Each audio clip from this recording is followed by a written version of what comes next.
Party నేతగా మాట్లాడటం అలవాటు, ప్రెసిడెంట్గా మన శాసనసభ పక్ష నాయకుడిగా మాట్లాడాలంటే కొత్తగా ఉంది. ఇప్పుడు గొడవలు పెట్టుకోవడం, మాట్లాడటం, సమస్యలు తీసుకురావడం. బట్ మీ అందరికీ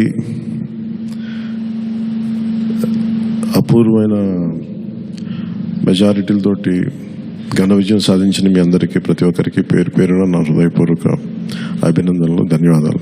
ఈ సందర్భంలో I want to share few things. చాలా ఒంటరి ప్రయాణం చేశాం. జాతీయ స్థాయి నాయకులు కూడా ఢిల్లీలో వాళ్ళు అడుగుతుంది ఏంటంటే, నువ్వు ఎలా పార్టీ నడిపావు? పార్టీ నడపడం మాకు తెలుసు కదా, అధికారం ఒక గుర్తింపు ఉన్న జాతీయ స్థాయి పార్టీలో ఉండి అసలు అధికారం లేకపోతే ఎంత కష్టమో మాకు తెలుసు. అలాంటిది మీరు not even recognised party, just registered party, మీరు ఎలా సస్టైన్ చేశారు ఇంతకాలం? వాళ్ళకి నేను ఒకటే చెప్పాను, మేమంటే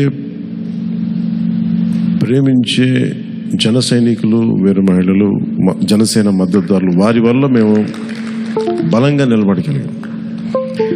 ఒక తీర్మానం నా సైడ్ నుంచి ఏంటంటే, ఈ ఘన విజయానికి కారకులైన అంటే దశాబ్దంగా అన్ని ఒడిదుడుకుల్ని ఎదుర్కొంటూ దెబ్బతింటూ క్షేత్రస్థాయిలో అన్ని రకాలుగా ఇబ్బందులు పడుతూ మనకి మద్దతు ఇచ్చిన జన సైనికులకి, వీర మహిళలకి, జనసేన నాయకులందరికీ కూడా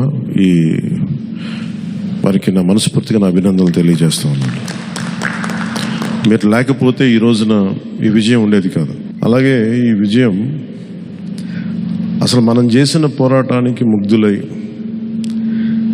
2019లో తప్పు చేసాం, ఈసారి ఎట్టి పరిస్థితుల్లో మేము తప్పు చేయమని ప్రతి ఒక్కరూ ఒక 100 మందిలో కలిస్తే 100 మంది చెప్పేవాళ్ళు, ఒకళ్ళు కలిస్తే ఒకళ్ళు చెప్పేవాళ్ళు, ఏ మూలకెళ్ళి చెప్పేవాళ్ళు.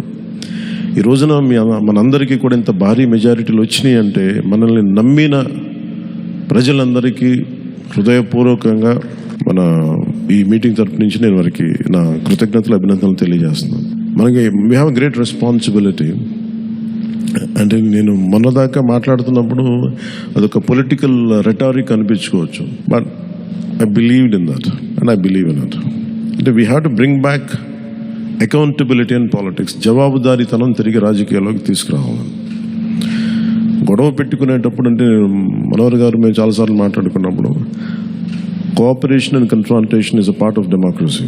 సహకారం, సంఘర్షణ, ఎప్పుడు సహకరించాలి, ఎప్పుడు సంఘర్షించాలి అనేది అది ఆ సమస్యలను బట్టి వాటిని బట్టి. అంతేగాని ప్రతిసారి పోయినసారి ప్రభుత్వానికి కూడా చెప్పాను, మేము చాలా కన్స్ట్రక్టివ్గా ఉంటామని వాళ్ళకి అర్థం చేసుకోలేదు.